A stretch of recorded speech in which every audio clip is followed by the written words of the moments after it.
à tous, ravis de vous retrouver pour cette nouvelle page d'actualité en Savoie-Mont-Blanc. Voici les titres que nous allons développer en ce mercredi 10 mai. La ligne historique de Brison-Saint-Innocent est au cœur d'une petite polémique. La région voudrait relancer le ferroutage tandis que la mairie refuse de voir des trains transporter des produits dangereux au bord du lac du Bourget. Pour le moment, rien n'a été décidé concrètement. Nous ferons le point avec Guillaume Lesquer. Et puis, deuxième épisode de notre série consacrée au 27e bataillon de chasseurs alpins. Aujourd'hui, nous vous faisons découvrir les coulisses de l'opération Sentinelle. Les militaires font désormais partie du paysage annécien. Chaque jour, 70 d'entre eux patrouillent. Mais avant de développer ces titres, on l'a appris hier, Thierry Repentin vient d'être nommé président de la société ATMB, Autoroutes et Tunnels du Mont-Blanc. Il prend la succession de François Drouin, en poste depuis 2013. L'ATMB, titulaire d'un contrat de concession avec l'État français jusqu'en 2050, assure l'entretien et la gestion de l'autoroute blanche, l'A40, de la route blanche RN 205 entre Saint-Gervais et Chamonix, et avec son homologue italien, les routes du tunnel du Mont-Blanc. Plus de 90% du capital de l'entreprise est détenu par l'État et les collectivités territoriales. Je vous le disais en titre, direction Brison-Saint-Innocent au bord du lac du Bourget. La région Auvergne-Rhône-Alpes envisage l'augmentation du fret sur la ligne ferroviaire historique, une nouvelle qui suscite l'inquiétude de la mairie. Le tracé entre le lac et la montagne est en proie à des risques d'éboulement qui pourraient provoquer des accidents. Guillaume Lesquer nous en dit plus. Au bord du lac du Bourget, une ligne de train historique aujourd'hui au centre des attentions. La région a récemment abordé le projet de l'augmentation du ferroutage, la mise en route du Lyon-Turin n'étant pas prévue avant une dizaine d'années. Une mesure contestée par la mairie de Brison-Saint-Innocent. Disons que la configuration fait que cette ligne se trouve coincée entre la montagne et le lac, comme la route d'ailleurs, et qu'un certain nombre de masses rocheuses menacent la route et la voie ferrée. On a dû faire une étude sur ce type de risque. Et effectivement, il apparaît que ces risques sont réels. Il y a déjà eu des éboulements par le passé. La mairie redoute bien évidemment un danger humain, mais aussi et surtout une catastrophe écologique. Le fret ferait transiter une grande quantité de matières dangereuses et en cas d'accident, les conséquences pourraient être graves pour le lac du Bourget.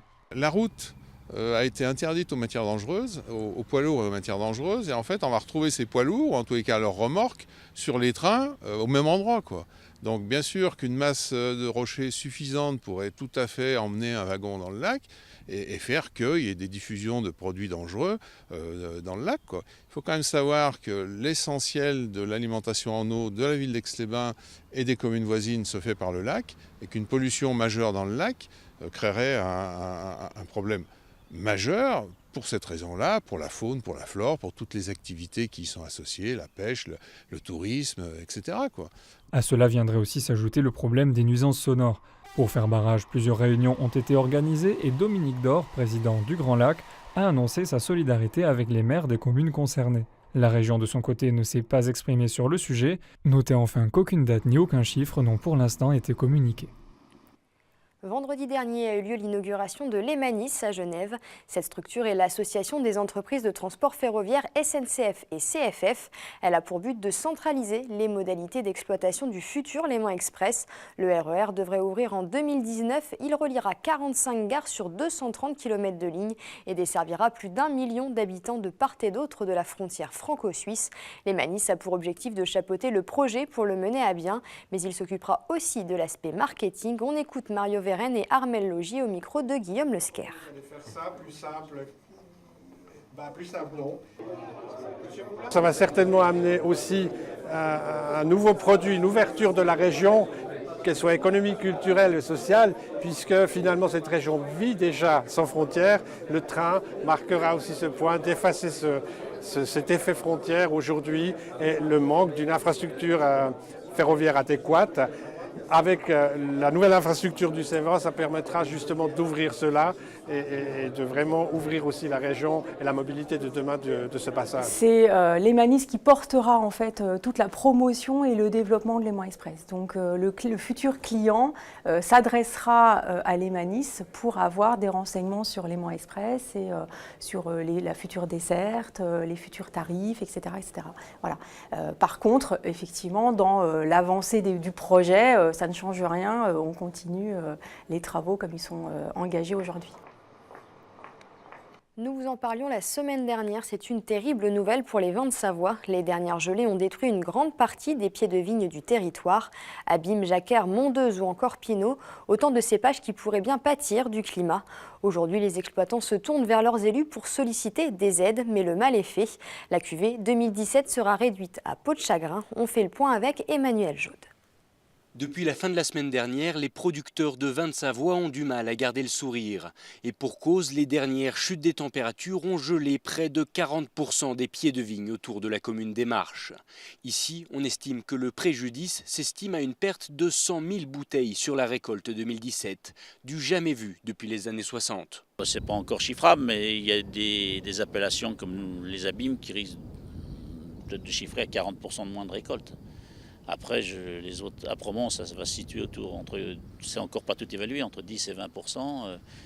Le secteur de la Combe de Savoie, c'est très touché, presque 30 à 40% de récolte, je crois, sur l'ensemble des surfaces de cette partie-là de la Savoie. En tout cas, c'est très important, surtout que ça fait déjà de nombreuses années qu'on n'arrive pas à atteindre les volumes de production suffisants pour répondre à la demande. Et ça va provoquer aussi des difficultés au niveau commercial.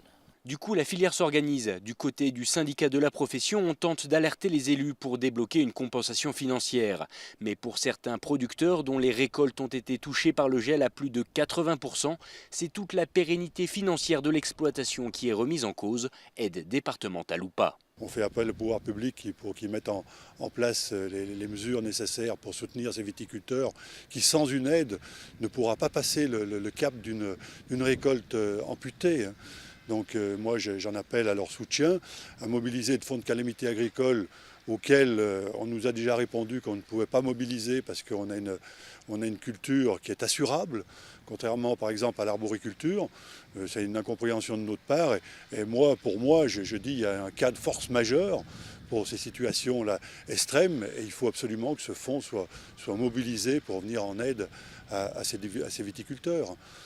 Reste encore aux différentes collectivités de décider si oui ou non la filière viticole de Savoie peut bénéficier d'une aide de cas de force majeure.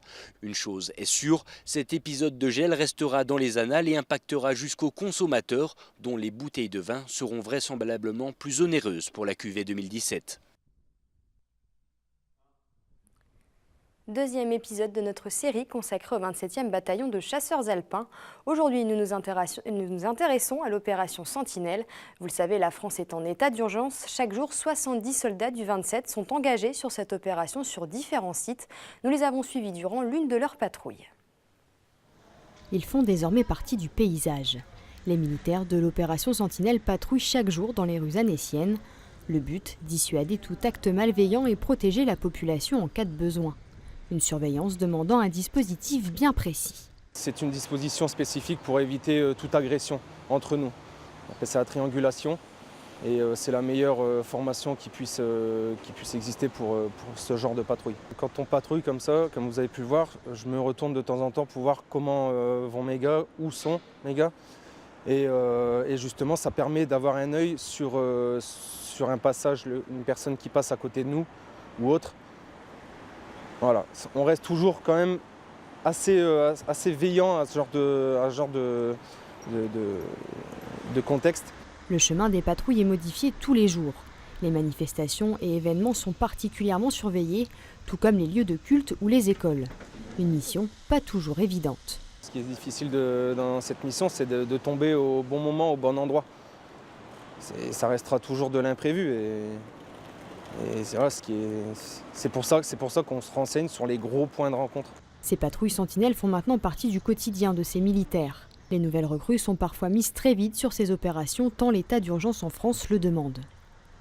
C'est une des missions principales que nous réalisons sur le territoire national. Nous appelons ça opération intérieure et nous pouvons considérer que nous avons en permanence sur l'année une unité déployée, c'est-à-dire environ 70 personnels déployés sur le territoire français, que ça soit en local, donc dans le département de la Haute-Savoie et de la Savoie, soit sur les grandes zones où l'opération Sentinelle a lieu. La compagnie du sergent Kevin terminera sa mission Sentinelle d'ici 1 mois. En France, 10 000 militaires sont mobilisés sur ces opérations. On termine avec un mot de hockey. Les Français ont remporté face à la Suisse leur deuxième match du mondial. Après leur exploit face à la Finlande, les Bleus ont confirmé leur belle forme face à la 7e nation mondiale en arrachant la victoire lors de la séance des tirs au but 4-3. Les Bleus ont arraché à 4 minutes de la fin le droit de jouer une prolongation grâce à un magnifique but d'Anthony Reich, le Salanchard. Au classement du groupe B, ils sont pour le moment 4e, dernière place qualificative pour les quarts de finale. C'est la fin de cette édition. Merci à tous de l'avoir suivi. Juste après, retrouver Destination Montagne. N'oubliez pas notre site internet 8montblanc.fr. Passez une très belle soirée et à demain pour encore plus d'actu en Savoie-Mont-Blanc.